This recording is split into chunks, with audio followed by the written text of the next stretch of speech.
Bem-vindo aos Sussurros do Imaginário. Nosso canal é totalmente dedicado a audiobooks, proporcionando uma experiência imersiva para todos os amantes de boas histórias. Aqui, você pode relaxar e deixar sua imaginação fluir enquanto escuta os melhores títulos literários. Dica especial: para uma experiência ainda mais completa, recomendamos que você acompanhe o audiobook com o livro físico ou o e-book. Dessa forma, você poderá desfrutar tanto da narrativa quanto do texto original, unindo os dois mundos. Pedimos desculpas especialmente aos deficientes visuais por quaisquer falhas que possam ocorrer nos audiobooks, como trechos em outras línguas, pequenos erros de narração ou tradução. Isso acontece porque utilizamos narração sintética para manter a produção dos áudios. Queremos ouvir você. Sugira nos comentários livros que gostaria de ver aqui no canal. Não se esqueça de curtir, comentar e se inscrever para ficar por dentro de todas as novidades. Obrigado por estar conosco e bons sussurros.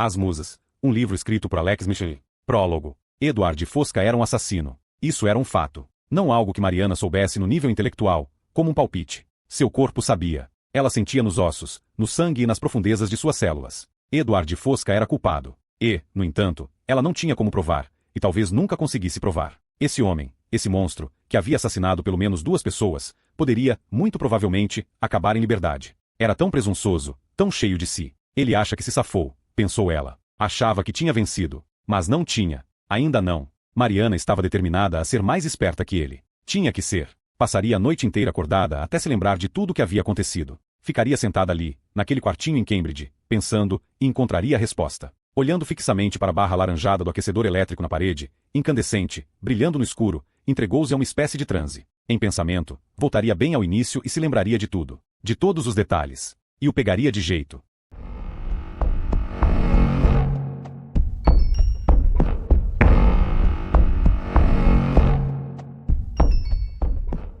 Parte 1. Ninguém me disse que o luto se parecia tanto com o medo. C. S. Lewis. A Anatomia de uma Dor. Capítulo 1. Alguns dias antes, Mariana estava em casa, em Londres, ajoelhada no chão, rodeada de caixas. Fazia mais uma tentativa pouco convicta de separar os pertences de Sebastian. Aquilo não estava funcionando. Um ano após a morte dele, a maioria de seus objetos continuava espalhada pela casa, em pilhas e caixas semivazias. Ela parecia incapaz de concluir a tarefa. Mariana ainda estava apaixonada por ele. Esse era o problema. Mesmo sabendo que nunca mais veria Sebastian, mesmo ele tendo partido para sempre, ela ainda estava apaixonada e não sabia o que fazer com esse sentimento. Havia tanto desse amor ainda, e era tão caótico, vazando, derramando, transbordando de dentro dela, como um enchimento expelido através das costuras desfeitas de uma velha boneca de pano. Se pelo menos conseguisse encaixotar seu amor, como tentava fazer com os pertences dele. Que visão triste aquela, a vida de um homem reduzida a um monte de itens indesejados, tendo como destino uma venda em brechó. Mariana enfiou a mão na caixa mais próxima. Tirou dela um par de tênis. Examinou-os, os tênis verdes de sempre, que ele usava para correr na praia. Ainda estavam ligeiramente úmidos, com grãos de areia entranhados na sola. Se livra disso, pensou. Joga no lixo. Vai. Mas, mesmo enquanto ainda elaborava esse pensamento, já sabia que era uma impossibilidade. Os tênis não eram ele, não eram Sebastian, não eram o homem que ela amava e que amaria para sempre, eram apenas um par de tênis velhos. Ainda assim, separar-se dele seria um ato de automutilação, como pressionar uma faca no braço e cortar um pedaço de pele. Em vez disso, Mariana levou o par de tênis junto ao peito. Embalou-o como se fosse uma criança. E chorou. Como chegará a esse ponto? No período de apenas um ano, que normalmente teria passado voando, sem ela nem perceber, e que agora se estendia atrás dela como uma paisagem desolada e arrasada por um furacão, a vida que ela conhecera tinha sido destruída, deixando-a desse jeito. 36 anos, sozinha e bêbada numa noite de domingo. Agarrada aos tênis de um homem morto como se fossem relíquias. O que, de certo modo, eram mesmo. Algo belo, algo sagrado. Tinha morrido. Tudo o que restara eram os livros que ele havia lido, as roupas que usará, os objetos que tocará. Ela ainda sentia o cheiro dele nesses objetos, ainda sentia o gosto dele na ponta da língua. Por isso não conseguia jogar fora seus pertences. Não se livrando deles, poderia manter Sebastian vivo, de algum jeito, só um pouquinho. Se praticasse o desapego, iria perdê-lo por inteiro. Pouco tempo antes, num surto de curiosidade mórbida, e na tentativa de entender contra o que exatamente estava lutando, Mariana havia relido todos os escritos de Freud sobre luto e perda. Ele argumentava que, logo após a morte de um ente querido, a perda tinha que ser psicologicamente aceita, e o falecido, deixado para trás, caso contrário havia o risco de a pessoa sucumbir ao luto patológico, que ele chamou de melancolia, e que nós chamamos de depressão. Mariana entendia isso. Sabia que devia deixar Sebastian para trás, mas não podia, porque ainda estava apaixonada por ele. Estava apaixonada, mesmo ele tendo saído de cena para sempre, ido para trás do véu, atrás do véu, atrás do véu. De onde era isso mesmo? Tennyson. Provavelmente. Atrás do véu. Era essa a sensação. Desde a morte de Sebastian, Mariana não via mais o mundo em cores. A vida estava esmaecida, cinza e distante, atrás de um véu, atrás de uma névoa de tristeza. Ela queria se esconder do mundo, de todo o seu barulho e sofrimento, e se abrigar ali, em seu trabalho, em sua casinha amarela. E era onde teria ficado se Zoe não tivesse ligado de Cambridge para ela naquela noite de outubro. A ligação de Zoe, depois da sessão com o grupo de segunda-feira à noite, foi assim que isso começou. Foi assim que o pesadelo começou.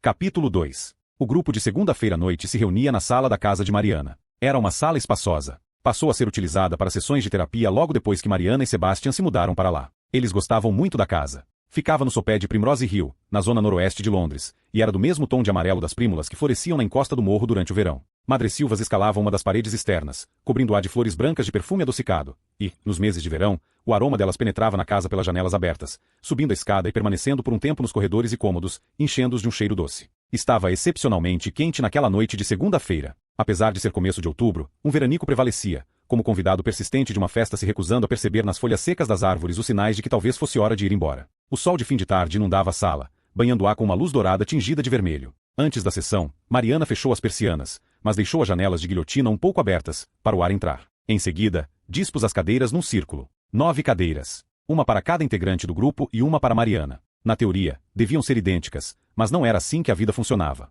Apesar de suas melhores intenções, ela havia acumulado, ao longo dos anos, uma variedade de cadeiras de materiais diferentes e de diversos formatos e tamanhos. Sua atitude blasé em relação às cadeiras talvez fosse característica de seu modo de conduzir os grupos. Mariana era informal, até incomum, em sua abordagem. Terapia, principalmente terapia em grupo, foi uma escolha profissional irônica para Mariana. Desde pequena ela nutria sentimentos contraditórios, e até uma certa desconfiança, em relação a grupos. Mariana havia sido criada na Grécia, nos arredores de Atenas. Morava com a família numa grande casa velha, caindo aos pedaços, no topo de um monte coberto por um tapete preto e verde de oliveiras. Quando criança, Mariana se sentava no balanço enferrujado no jardim e contemplava abaixo dela a cidade antiga, que se estendia até as colunas do Partenon, no topo de outro monte à distância. Era tão vasta, parecia não ter fim. Ela se sentia tão pequena e insignificante, o que interpretava como mau augúrio. Acompanhar a mulher que trabalhava na casa deles na ida às compras no mercado movimentado e repleto de gente, no centro de Atenas, sempre deixava Mariana nervosa. E se sentia aliviada, e um tanto perplexa, por voltar ilesa para casa. Grupos grandes de pessoas continuaram a intimidá-la pelo resto da vida. Na escola, ela se sentia deslocada, incompatível com os colegas de turma. E era difícil se livrar desse sentimento de inadequação. Anos depois, na terapia, ela entendeu que o pátio da escola era simplesmente um macrocosmo do núcleo familiar, o que significava que seu desconforto tinha menos a ver com o momento que vivia e com o local onde estava, menos a ver com o pátio da escola em si, ou com o mercado em Atenas, ou com qualquer outro grupo dentro do qual se visse de repente, e mais com a família na qual for inserida e com a casa isolada onde viverá. A casa deles era sempre fria, mesmo numa Grécia ensolarada. E havia um certo vazio nela, uma ausência de calor, físico e emocional. Isso se devia em grande parte ao pai de Mariana, que, apesar de ser um homem admirável em vários aspectos, bonito, forte, de mente afiada, era também extremamente complexo. Mariana suspeitava de que ele havia sofrido danos irreparáveis na infância. Ela não chegou a conhecer os avós paternos,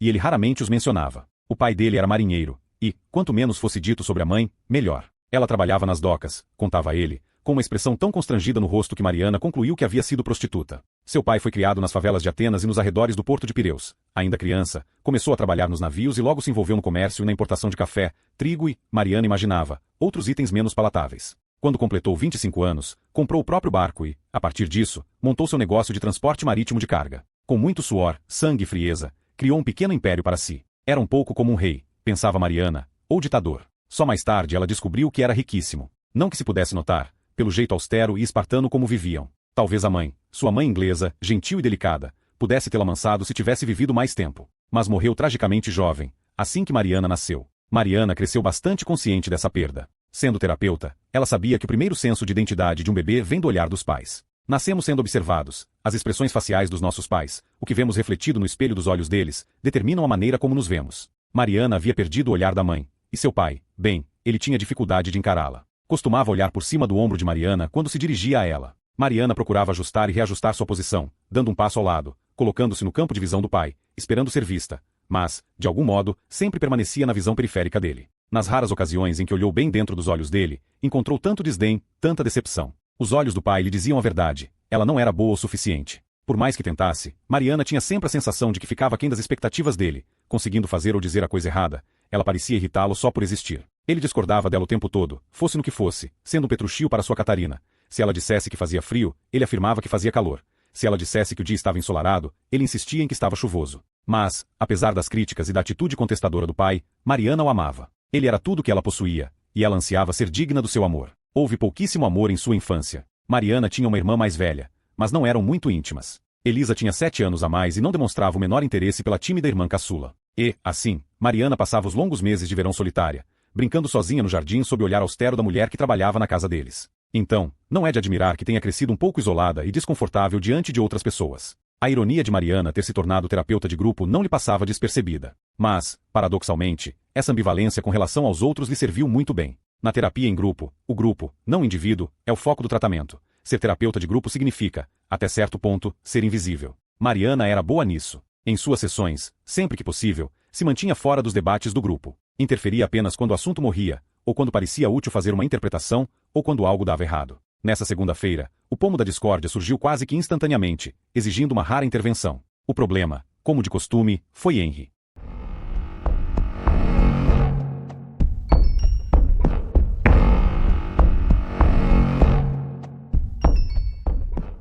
Capítulo 3. Henry foi o último a chegar. Estava ofegante, com o rosto vermelho, e parecia ligeiramente trôpego. Mariana se perguntou se estaria chapado. Não seria surpresa para ela. Suspeitava de que Henry estivesse exagerando nas doses de remédios, mas, sendo sua terapeuta, e não sua médica, não havia muito que pudesse fazer a respeito. Henry Buff tinha apenas 35 anos, mas parecia mais velho. O cabelo ruivo era salpicado de fios grisalhos, e o rosto, cheio de rugas, como a camisa amarrotada que usava. Sua testa estava sempre franzida, dando a impressão de viver sob permanente tensão, como uma mola de compressão. Mariana associava a figura dele à de um boxeador, ou lutador, preparando-se para desferir, ou receber, o próximo golpe. Henry murmurou uma desculpa pelo atraso e se sentou, segurando um copo descartável de café. E o copo de café foi o problema. Liz logo se manifestou. Liz tinha 70 e poucos anos, era professora aposentada, uma defensora ferrenha do apropriadamente correto, segundo ela mesma dizia. Mariana considerava um tanto cansativa, irritante até, e tinha adivinhado o que Liz estava prestes a dizer. Isso não é permitido, disse Liz, apontando o dedo para o copo de café de Henry e tremendo de indignação.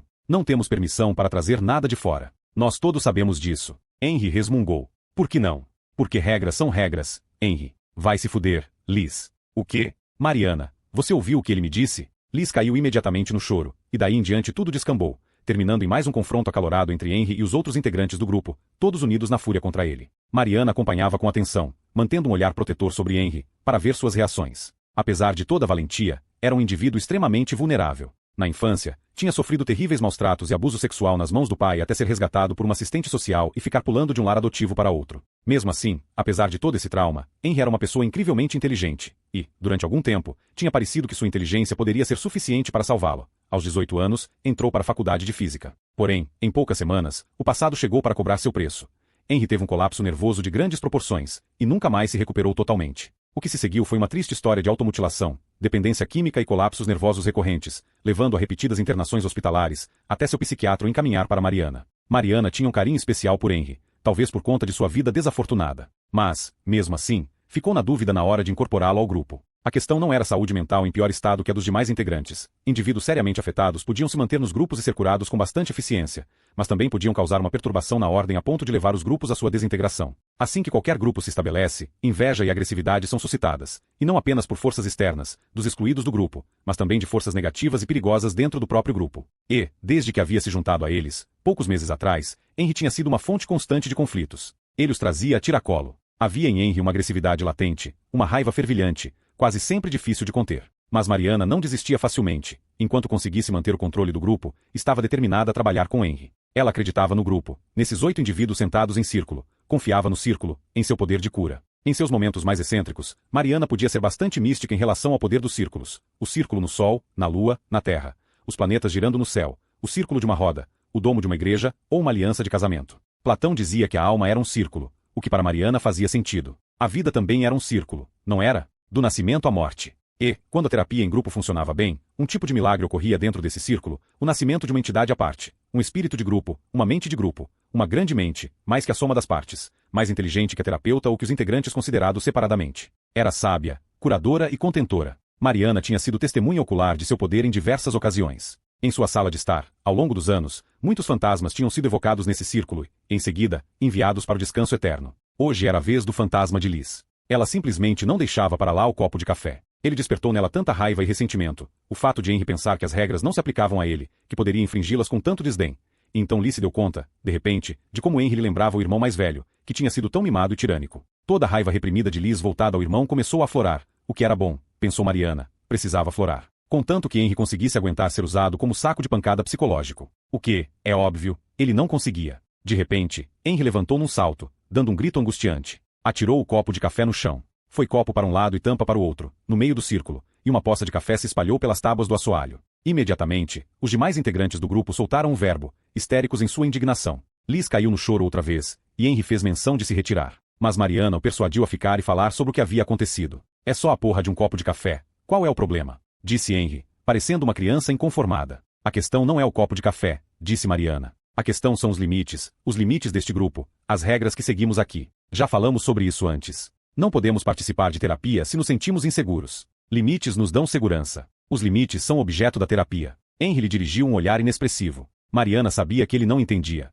Limite, por princípio, é a primeira coisa que uma criança perde quando sofre maus tratos e abuso sexual. Todos os limites de Henry foram destroçados na infância. Consequentemente, ele não compreendia esse conceito. Nem tinha noção de quando deixava alguém desconfortável, como normalmente acontecia, ao invadir o espaço pessoal ou psicológico desse alguém, ficava próximo demais quando falava com os outros e demonstrava um nível de carência que Mariana jamais observara em outro paciente. Nada lhe bastava. Ele teria se mudado para a casa dela se Mariana tivesse permitido. Dependia dela demarcar a fronteira entre eles, definir os parâmetros do relacionamento deles de um modo saudável. Era sua função como terapeuta. Mas Henry sempre a pressionava, importunava, tentava irritá-la, e de jeitos que, para ela, ficavam cada vez mais difíceis de administrar.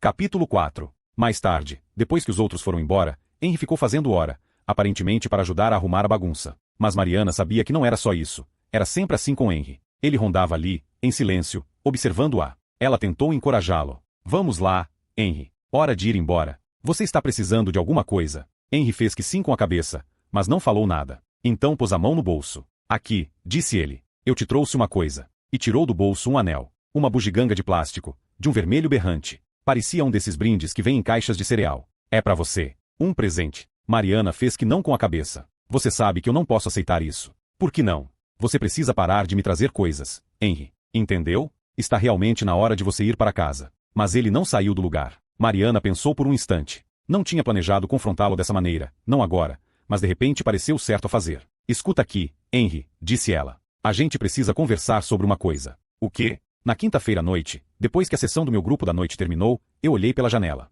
E vi você lá fora, do outro lado da rua, perto do poste de luz, vigiando a casa. Não era eu, cara. Era, sim. Eu te reconheci. E não foi a primeira vez que te vi lá. Henry ruborizou e desviou o olhar. Fez que não com a cabeça. Não era eu, não. Olha, é natural que você fique curioso em relação aos outros grupos que eu oriento. Mas isso é assunto para conversarmos aqui, no grupo. Não está certo se comportar assim. Não está certo me espionar. Esse tipo de atitude me faz sentir invadida e ameaçada. E eu não estou espionando. Eu estava lá fora. E só. Qual é a porra do problema? Então você admite que esteve lá? Henry deu um passo à frente. Por que não pode ser só você e eu? Por que você não pode me atender? Sem eles. Você sabe por quê? Porque eu te vejo como parte de um grupo. Não posso te atender individualmente também. Se você precisa de terapia individual, posso recomendar um colega. Não, eu quero você. Henry fez outro movimento brusco em direção a ela. Mariana se manteve firme no lugar. Ergueu a mão. Não. Para aí. Ouviu? Isso já é perto demais. Henry, peraí. Escuta. Antes que ela pudesse impedi-lo, Henry levantou o suéter preto e grosso. E lá, em seu torso branco e sem pelos, jazia uma visão terrível. Uma lâmina de barbear tinha sido usada, e cruzes profundas foram entalhadas na pele dele. Cruzes vermelho-sangue, de tamanhos diferentes, marcadas no tórax e no abdômen. Algumas cruzes ainda estavam frescas, ainda sangrando, pingando sangue. Outras exibiam casquinhas, vertendo contas vermelhas endurecidas, como lágrimas de sangue coagulado. Mariana sentiu o estômago revirar. Ficou nauseada de tanta repulsa e quis desviar o olhar, mas não se permitiria fazer isso. Aquilo era um grito de socorro, óbvio que era, uma tentativa de obter cuidados. Porém, mais que isso, era também uma agressão emocional, um ataque psicológico a seus sentidos. Henry finalmente tinha conseguido transpor as defesas de Mariana e atingi-la, e ela odiava por isso. O que você fez, Henry? Eu não consegui me controlar. Tive que fazer isso. E você? Tinha que ver. E, agora que eu vi, como acha que estou me sentindo? Pode imaginar como estou transtornada? Eu quero te ajudar, mas... Mas o quê? Ele riu. O que te impede? A hora certa para eu te dar apoio é durante a sessão em grupo. Você teve uma oportunidade hoje, mas não aproveitou. Todos poderíamos ter ajudado. Estamos todos aqui para te ajudar. Eu não quero a ajuda deles. Quero você. Mariana, eu preciso de você. Mariana sabia que deveria fazer com que ele fosse embora. Não cabia a ela limpar aqueles ferimentos. Ele precisava de cuidados médicos. Ela deveria ser firme, para o bem dele e para seu próprio bem. Mas não teve coragem de expulsá-lo. E, não pela primeira vez, a empatia de Mariana prevaleceu sobre seu bom senso. Espera. Só um segundo. Ela foi até a cômoda, abriu uma gaveta e vasculhou-a, retirou dela um kit de primeiros socorros. Estava prestes a abri-lo quando o telefone tocou. Verificou o número. Era Zoe. Ela atendeu. Zoe, você está podendo falar? É importante. Me dá um minuto. Já ligo de volta. Mariana desligou e se virou para Henry. Empurrou o kit de primeiros socorros para ele. Henry, pode levar. Limpa isso aí. Vai ver seu médico, se for preciso. Ok. Te ligo amanhã. Simples assim? E você ainda se considera a porra de uma terapeuta? Já chega. Para. Você tem que ir embora. Ignorando os protestos dele, Mariana conduziu Henry com firmeza até o hall de entrada. Fechou a porta assim que ele saiu. Teve o impulso de trancá-la, mas resistiu. Então foi até a cozinha. Abriu a geladeira e pegou uma garrafa de Sauvignon Blanc. Estava bem abalada. Precisava botar a cabeça no lugar antes de ligar para Zoe. Não queria ser um fardo maior do que já era para aquela menina. O relacionamento delas tinha se desequilibrado desde a morte de Sebastian, e Mariana estava determinada a restabelecer o equilíbrio. Respirou fundo para se acalmar. Em seguida, encheu uma taça de vinho e fez a ligação. Zoe atendeu o telefone ao primeiro toque. Mariana? Mariana soube de imediato que algo estava errado. Havia uma tensão na voz de Zoe, uma urgência que Mariana associava a momentos de crise. Ela parece estar com medo, pensou. Sentiu o coração bater um pouco mais rápido. Querida, tudo bem? O que aconteceu? Um segundo se passou até Zoe responder. Ela falou baixinho. Liga a televisão, disse ela. Liga no noticiário.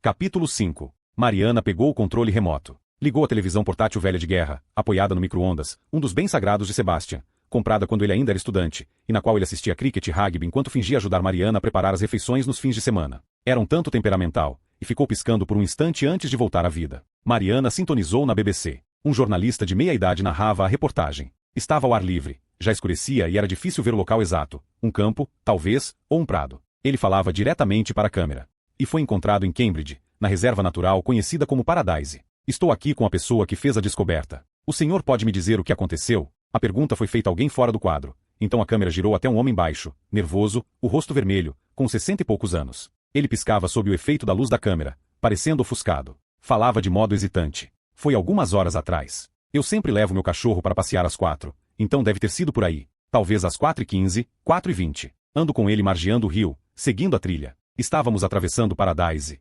E ele titubeou e não completou a frase. Tentou novamente. Foi o cachorro. Ele desapareceu na relva alta, junto da água. Não veio quando chamei. Pensei que tivesse achado um pássaro, uma raposa ou coisa assim. Então fui até lá dar uma olhada. Andei no meio das árvores, até a beira do pântano, perto da água. E era lá que estava. O olhar do homem adquiriu uma aparência estranha. Um olhar que Mariana conhecia muito bem. Ele viu algo terrível, pensou ela. Não quero ouvir. Não quero saber o que é. O homem continuou, implacavelmente, agora mais rápido, como se precisasse botar tudo para fora. Era uma menina. Não devia ter mais que 20 anos. Tinha cabelo comprido, ruivo. Pelo menos, acho que era ruivo. Tinha sangue por todo lado, tanto sangue. Ele ficou reticente, e o jornalista o instigou. Ela estava morta. Positivo. O homem fez que sim com a cabeça. Tinha sido esfaqueada. Várias vezes. E o rosto dela. Meu Deus, era horrível. Os olhos dela. Os olhos estavam abertos. Arregalados. Arregalados. Ele parou de falar, e seus olhos se encheram de lágrimas. Está em choque, pensou Mariana. Não deveria continuar sendo entrevistado. Alguém tem que parar isso. Como seria de esperar, naquele momento, talvez se dando conta de que tinha ido longe demais, o jornalista interrompeu a entrevista e a câmera girou de volta para ele. Notícia de última hora aqui em Cambridge. Um corpo foi encontrado e a polícia investiga o caso. Acredita-se que a vítima esfaqueada seja uma jovem de 20 e poucos anos. Mariana desligou a televisão. Olhou fixamente para o aparelho por um segundo, atordoada, incapaz de se mover. Então se lembrou do telefone em sua mão. Levou-o até a orelha. Zoe, você ainda está aí? Eu acho que é a Tara. O quê? Tara era uma grande amiga de Zoe na faculdade. Estavam no mesmo ano no St. Christopher's College, da Universidade de Cambridge. Mariana hesitou, tentando não deixar transparecer na voz sua aflição. Por que você diz isso? Deve ser ela. Ninguém viu a Tara. Desde ontem. Já andei perguntando a todo mundo, e eu estou com tanto medo, não sei o que. Calma. Quando foi que você viu a Tara pela última vez? Ontem à noite. Zoe fez uma pausa. E, Mariana, ela estava tão esquisita. Esquisita como? Ela disse umas coisas sem pé nem cabeça. Como assim, sem pé nem cabeça? Houve uma pausa, e Zoe respondeu num sussurro. Não posso explicar agora. Mas você pode vir até aqui? Com certeza. Mas, Zoe, só uma coisa. Você já entrou em contato com a faculdade? Precisa contar a eles. Precisa contar ao diretor. Eu não sei o que dizer. Diga para eles o que acabou de me contar. Que você está preocupada com ela. Eles vão entrar em contato com a polícia e com os pais da Tara. Os pais dela? Mas, e se eu estiver errada? Tenho certeza de que você está errada, disse Mariana, com mais confiança na voz do que realmente sentia. Tenho certeza de que a Tara está bem, mas precisamos nos certificar. Você entende, não entende? Quer que eu ligue para eles por você? Não, tudo bem. Eu ligo. Bom. Então vai dormir, ok? Amanhã cedo eu estarei aí. Obrigada, Mariana. Te amo. Também te amo. Mariana desligou o telefone. O vinho branco que havia servido para si permanecia intocado na bancada. Pegou a taça e bebeu tudo de uma vez. Sua mão tremia quando segurou a garrafa e se serviu de mais uma dose.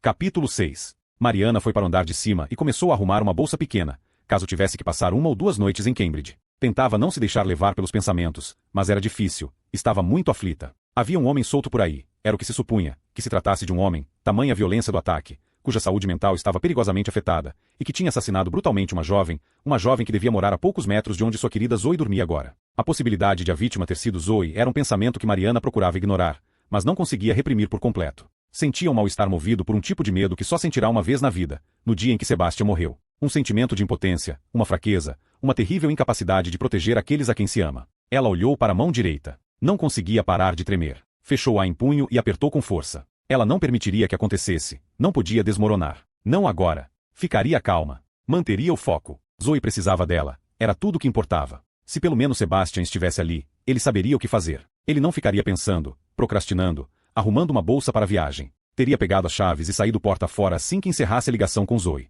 É o que Sebastian teria feito. Por que ela não fez o mesmo? Porque você é covarde, pensou. A verdade era essa. Quem dera tivesse um pouco da força de Sebastian. Um pouco da coragem dele. Vamos lá, amor, consegui ouvi-lo dizer. Me dá a sua mão e vamos juntos enfrentar esses desgraçados. Mariana foi para a cama e ficou lá deitada, pensando, enquanto pegava no sono. Pela primeira vez depois de mais de 1 ano, seus últimos pensamentos antes de adormecer não foram sobre seu falecido marido. Em vez disso, ela se viu pensando em outro homem, uma figura obscura com uma faca que causou tanto horror àquela pobre menina. A mente de Mariana se concentrava nele enquanto suas pálpebras se agitavam e fechavam. Ela ficava se perguntando sobre esse homem. Tentava imaginar o que estaria fazendo naquele exato instante, onde estaria, e no que estaria pensando.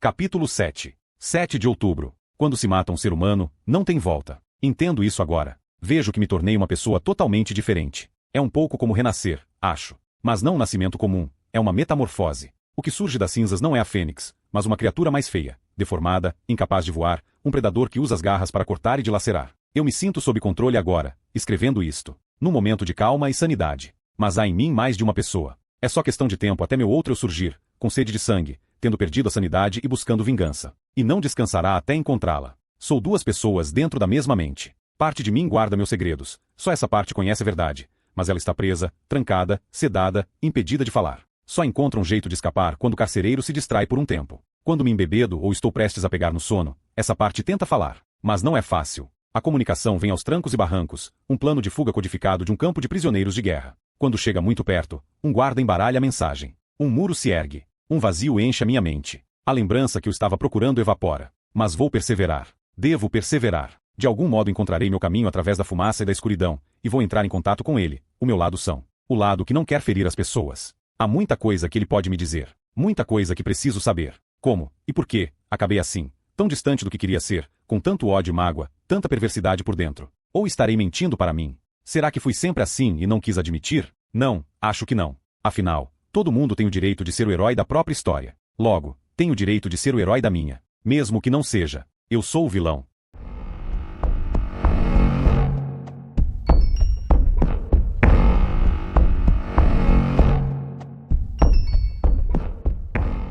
Capítulo 8. Na manhã seguinte, ao sair de casa, Mariana pensou ter visto Henry, do outro lado da rua, se esgueirando atrás de uma árvore. Mas, quando olhou para trás, ela não viu ninguém. Devia ser imaginação sua, concluiu, e, mesmo que não fosse, tinha coisas mais importantes com que se preocupar agora. Afastou Henry dos pensamentos e pegou o metrô até King's Cross. Na estação, embarcou no trem expresso para Cambridge. O dia estava ensolarado, e o céu era de um azul perfeito, com apenas alguns fiapos de nuvens brancas. Sentou-se à janela, olhando para fora enquanto o trem passava por cercas vivas verdejantes e vastidões de trigo dourado ondulando ao vento, feito um mar amarelo em movimento. Mariana se sentiu grata pelo sol batendo no rosto. Estava tremendo, mas de ansiedade, não de frio. Não conseguia parar de se preocupar com o que tinha acontecido. Não tivera notícias de Zoe desde a noite anterior. Mariana havia mandado uma mensagem de texto para ela de manhã, mas ainda esperava uma resposta. Talvez fosse alarme falso.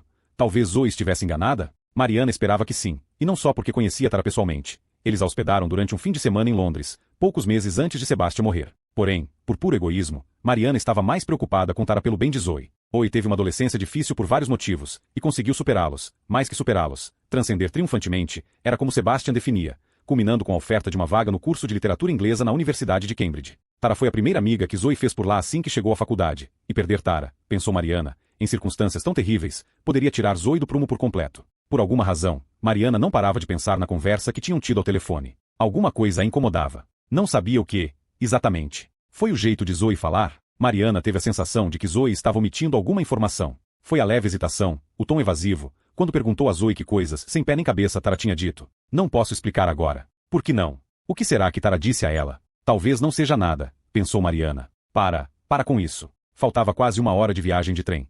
Ela não podia ficar ali se levando à loucura. Estaria em frangalhos quando chegasse. Precisava se distrair. Enfiou a mão na bolsa e puxou uma revista, a British Journal of Psychiatry. Folheou a publicação, mas não conseguiu se concentrar em nenhum dos artigos. Sua mente inevitavelmente voltava a Sebastian. Pensar em retornar a Cambridge sem ele deixava Mariana apreensiva. Não voltava lá desde a morte dele. Costumavam ir juntos para ver Zoe, e Mariana tinha boas lembranças daquelas visitas. Lembrava-se do dia em que acompanharam Zoe quando ela se mudou para o St. Christopher's College e a ajudaram a desfazer as malas e se acomodar. Foi um dos momentos mais felizes que passaram juntos, sentindo-se os pais orgulhosos da filhinha adotiva que tanto amavam. Zoe parecerá tão pequena e vulnerável enquanto se preparavam para deixá-la naquele dia. E, quando se despediram, Mariana viu Sebastian olhando para Zoe com tanto carinho, tanto amor, misturado com ansiedade, como se estivesse contemplando a própria filha, o que, de certo modo, ele estava. Depois que saíram do quarto de Zoe, não conseguiram ir logo embora de Cambridge. Então andaram juntos à margem do rio, de braços dados, como costumavam fazer quando jovens. Porque ambos estudaram lá, e a Universidade de Cambridge, como a própria cidade, estava intrinsecamente ligada ao romance deles.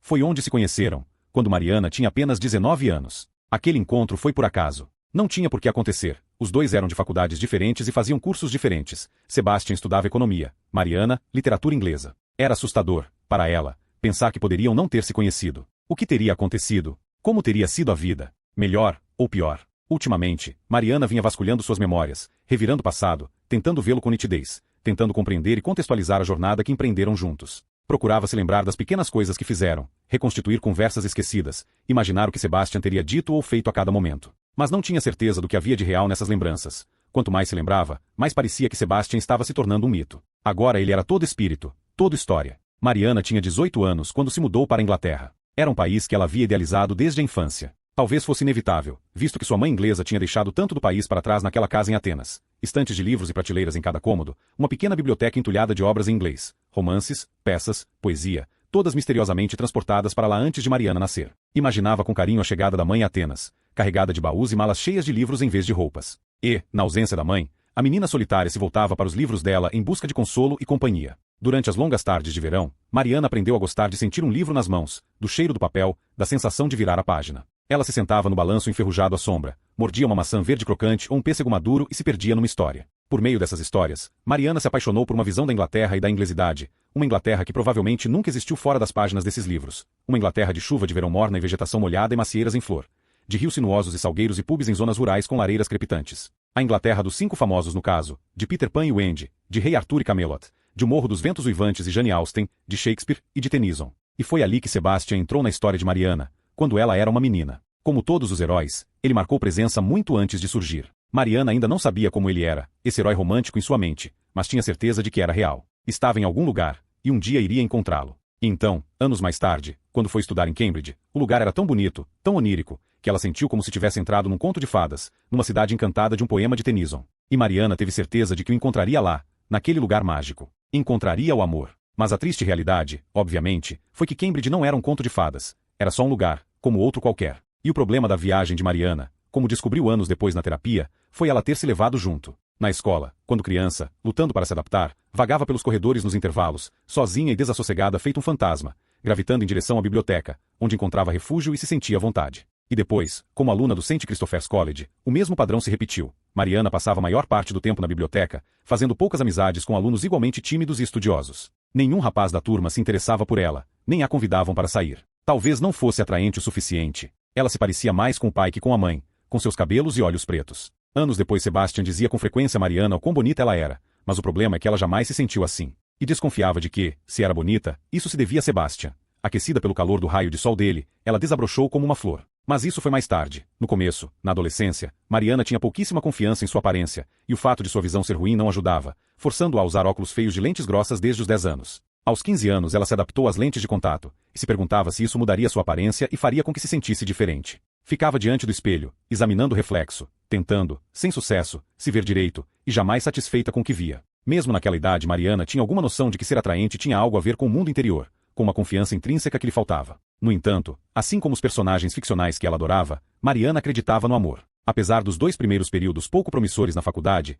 ela se recusava a perder a esperança. Como a Cinderela, ela esperou pelo baile. O baile do St. Christopher's College acontecia nos bacs, faixas de gramado que se estendiam até a beira da água. Tendas eram montadas, repletas de comida, bebida, música e dança. Mariana havia combinado de se encontrar com alguns amigos, mas não conseguiu encontrá-los na multidão. Precisará de toda sua coragem para ir sozinha ao baile, e já estava arrependida. Ficou perto do rio, sentindo-se totalmente deslocada no meio daquelas meninas lindas de vestido de baile e dos rapazes em trajes formais, todos transbordando sofisticação e confiança. Seus sentimentos, percebeu Mariana, sua tristeza e sua timidez, eram incompatíveis com o clima festivo à sua volta. Ficar lá de lado, observando a vida da margem, era o seu lugar. Foi um erro sequer pensar que seria diferente. Ela resolveu desistir e voltar para o quarto. Mas, naquele instante, ouviu barulho de algo caindo na água. Olhou ao redor. Houve mais barulho na água, além de sons de risadas e gritos. Perto de onde estava, no rio, alguns rapazes se divertiam em barcos a remo e em canoas, e um deles perdeu o equilíbrio e caiu. Mariana viu o jovem se debatendo na água e depois vindo à tona. Nadou até a margem e saiu, emergindo como se fosse uma estranha criatura mitológica, um semideus nascido das águas. Tinha só 19 anos naquela época, mas parecia um homem, e não um menino. Era alto, musculoso, e estava encharcado. A camisa e a calça colando no corpo, os cabelos loiros grudados no rosto. Cegando, ergueu as mãos, afastou os cabelos, conseguiu enxergar, e viu Mariana. Foi um instante estranho, atemporal, aquele primeiro instante em que se viram. O tempo pareceu desacelerar, achatar-se e se alongar. Mariana ficou hipnotizada, presa pelo olhar dele, incapaz de desviar o rosto. Foi um sentimento estranho, como se reconhecesse alguém, alguém de quem tivesse sido íntima e não conseguisse precisar bem onde e quando perderam contato. O jovem ignorou os chamados irreverentes dos amigos. E, com um sorriso peculiar e largo, dirigiu-se a ela. Oi, disse. Eu sou o Sebastian. E pronto. Estava escrito, é a expressão grega. O que significa simplesmente que, daquele momento em diante, o destino deles estava selado. Quando revisitava o passado, Mariana tentava recuperar os detalhes daquela primeira noite fatídica, sobre o que conversaram, por quanto tempo dançaram, quando se beijaram pela primeira vez. No entanto, por mais que tentasse, os detalhes lhe escapavam entre os dedos feito grãos de areia. Só se lembrava de que estavam se beijando quando o sol nasceu, e, depois disso, tornaram-se inseparáveis. Passaram o primeiro verão juntos em Cambridge, 3 meses aconchegados nos braços um do outro, imperturbáveis pelo mundo exterior. O tempo parava nesse lugar atemporal, estava sempre ensolarado, e eles passavam dias fazendo amor, ou se embebedando nos longos piqueniques nos bacs, ou no rio, navegando sob pontes de pedra, vendo passar os salgueiros nas margens e as vacas pastando nos campos abertos. Sebastian conduzia a canoa da mesma forma que se conduz uma gôndola, de pé na popa, mergulhando a vara no leito do rio para impulsioná-la, enquanto Mariana, sob efeito do álcool, deixava correr os dedos na água, encarando cisnes que ficavam para trás. Embora não soubesse, Mariana já estava tão apaixonada que não tinha para onde fugir. De certo modo, um se tornou o outro, fundiram-se, como mercúrio. Isso não quer dizer que não tivessem lá suas diferenças. Em contraste com a criação privilegiada de Mariana, Sebastian cresceu sem dinheiro. Os pais dele eram divorciados, e ele não tinha uma boa relação com nenhum dos dois. Sua sensação era de que eles não haviam lhe proporcionado um bom começo de vida e que, desde o início, teve de trilhar o próprio caminho. De diversas formas, Sebastian dizia que se identificava com o pai de Mariana, com o ímpeto dele em vencer na vida. Dinheiro era importante para Sebastian também, porque, ao contrário de Mariana, ele crescerá sem nenhum e aprenderá a respeitá-lo. Estava determinado a ter uma vida confortável na cidade para que a gente possa garantir um futuro seguro para nós dois e para os nossos filhos. Essas foram suas palavras quando ele tinha apenas 20 anos, tão maduro, e tão ingênuo em presumir que passariam o resto da vida juntos. Naquela época eles viviam no futuro, fazendo planos sem parar, e jamais falavam do passado e dos anos infelizes que antecederam seu encontro. De diversas maneiras, a vida de Mariana e Sebastian começou mesmo quando eles se encontraram, naquele momento em que se viram pela primeira vez à margem do rio. Mariana acreditava que o amor deles duraria para sempre, que jamais terminaria. Pensando bem, havia algo de sacrílego naquela suposição? Talvez uma ubris grega, um misto de confiança excessiva, presunção, arrogância e insolência. Talvez. Pois aqui estava ela, sozinha nesse trem, na viagem que fizeram juntos inúmeras vezes, em várias fases da vida e com diferentes estados de espírito, em sua maior parte felizes, às vezes não, conversando ou não, lendo ou dormindo, a cabeça de Mariana recostada no ombro de Sebastian. Esses eram os momentos corriqueiros, mundanos, que ela daria tudo para ter de novo. Quase conseguia imaginá-lo ali, no vagão, sentado ao seu lado, e, a olhar de relance pela janela, uma parte sua esperava ver o rosto de Sebastian refletido no vidro, ao seu lado, sobrepondo-se à paisagem em movimento. Mas, em vez disso, Mariana viu um rosto diferente. O de um homem, que a encarava. Ela piscou, um tanto alarmada. Virou a cara para olhar para ele. O homem estava sentado à sua frente, comendo uma maçã. Ele sorriu.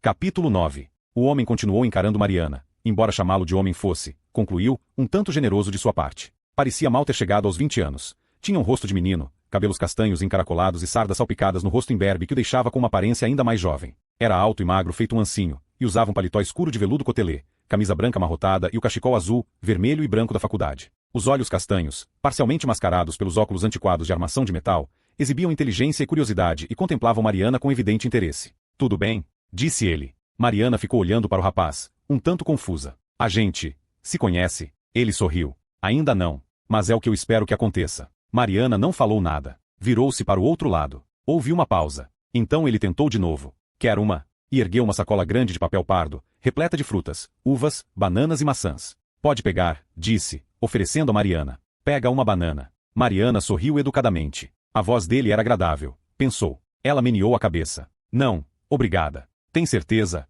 Absoluta. Mariana se virou e olhou para fora, esperando encerrar a interação. Conseguia vê-lo refletido na janela, e o observou dar de ombros, frustrado. Aparentemente, ele não tinha muito controle das pernas e dos braços compridos, e acabou derrubando seu copo e derramando seu conteúdo. Um pouco do chá caiu na mesa, mas a maior parte acabou em seu colo. Que inferno! Ele se levantou de um pulo, puxando um lenço de papel do bolso. Enxugou a poça de chá na mesa e deu batidinhas com um lenço de papel na mancha da calça. Lançou para ela um olhar desconsolado. Foi mal. Eu não molhei você. Molhei? Não. Que bom. Sentou-se de novo. Mariana sentia o olhar dele em cima dela. Passado um instante, ele voltou a falar. Você é aluna? Mariana fez que não com a cabeça. Não. Ah. Trabalha em Cambridge. Mariana repetiu o gesto. Não. Então é turista. Não. Ele franziu a testa, evidentemente intrigado. Houve uma pausa. Mariana cedeu. Vou visitar alguém. Minha sobrinha. Ah, você é uma tia. Ele pareceu aliviado por ter enquadrado Mariana em uma categoria. Sorriu. Estou fazendo doutorado, disse ele, dando a informação de livre e espontânea vontade, já que não pareceu que Mariana iria perguntar. Sou matemático. Quer dizer, físico teórico, na verdade. Fez uma pausa, tirando os óculos para limpá-los com um lenço de papel. Parecia meio nu sem eles. E, pela primeira vez, Mariana viu que era bonito. Ou seria, quando o rosto amadurecesse um pouco. Ele recolocou os óculos e olhou para ela. Eu me chamo Frederic, a propósito. Ou Fred. E você? Mariana não queria dizer seu nome a Fred. Provavelmente porque tinha a sensação, lisonjeira, mas também irritante, de que ele estava tentando dar em cima dela. Além do fato de ser muito jovem para ela, Mariana não estava pronta, jamais estaria. Só o ato de pensar nisso já lhe parecia uma traição. Respondeu com educação, mas tensa. Meu nome é Mariana. Ah, é um nome lindo. Fred continuou falando, tentando envolvê-la numa conversa. Mas as respostas de Mariana se tornavam cada vez mais monossilábicas.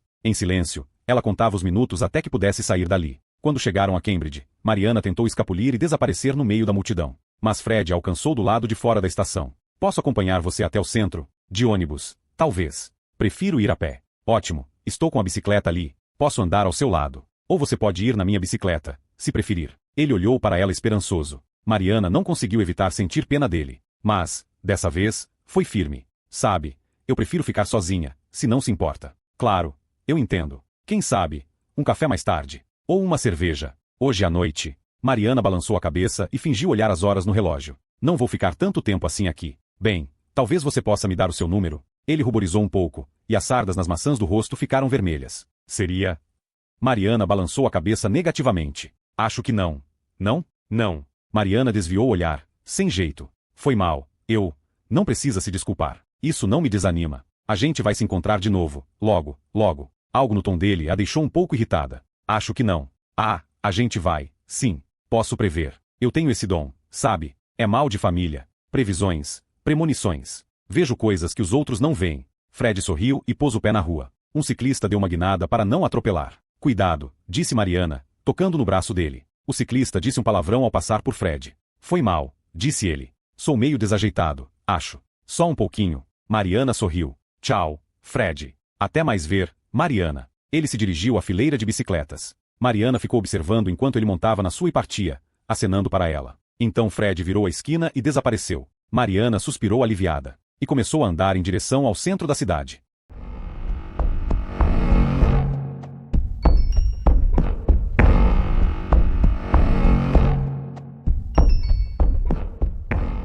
Capítulo 10. Enquanto se dirigia ao St. Christopher's College, a ansiedade de Mariana em relação ao que iria encontrar aumentou. Não fazia ideia do que esperar. A polícia poderia estar lá, ou a imprensa, o que pareceu improvável quando viu as ruas de Cambridge. Não havia nem sinal de que alguma circunstância adversa havia ocorrido, nenhuma indicação de que houvera um assassinato. Para quem chegava de Londres, parecia bem tranquilo até. Quase nenhum trânsito. O único som era o canto de pássaros, pontuado pelo coro de campainhas de bicicletas gorjeando quando os alunos passavam pedalando, vestidos com suas becas acadêmicas pretas, feito bandos de pássaros. Enquanto andava, Mariana teve a impressão, uma ou duas vezes, de estar sendo vigiada, ou seguida, e se perguntou se seria Fred, que teria feito a volta com a bicicleta para segui-la, mas descartou esse pensamento, que lhe pareceu paranoico. Mesmo assim, olhou para trás algumas vezes, para se certificar, e é lógico que não havia ninguém. Aproximando-se da universidade, o entorno ficava mais bonito a cada passo. Havia pináculos e torretas no topo das construções, e faias ladeando as ruas, soltando folhas amareladas que se acumulavam na calçada. Havia uma fileira de bicicletas pretas acorrentadas às grades de ferro forjado. E, acima das grades, floreiras de gerânios avivavam as paredes de tijolos vermelhos da universidade, salpicando-as de branco e rosa. Mariana avistou um grupo de estudantes, provavelmente alunos do primeiro ano, lendo com atenção os posteriores afixados nos gradis que anunciavam eventos da Semana dos Calouros. Pareciam tão jovens, esses alunos, esses calouros, uns bebês. Será que ela e Sebastian alguma vez pareceram tão jovens? De certa forma, parecia impossível. Mais difícil ainda era imaginar algo ruim acontecendo com esses rostos inocentes, imaculados. Mesmo assim, ela se perguntava quantos deles teriam uma tragédia aguardando no futuro. A mente de Mariana retornou àquela pobre menina assassinada no pântano, fosse quem fosse. Mesmo que não se tratasse da amiga de Zoe, Tara, seria amiga de alguém, a filha de alguém. Isso é que era terrível. No fundo, todos esperamos que as tragédias só aconteçam com os outros. Mas Mariana sabia que, cedo ou tarde, ela acontecia com você. A morte não era estranha a Mariana.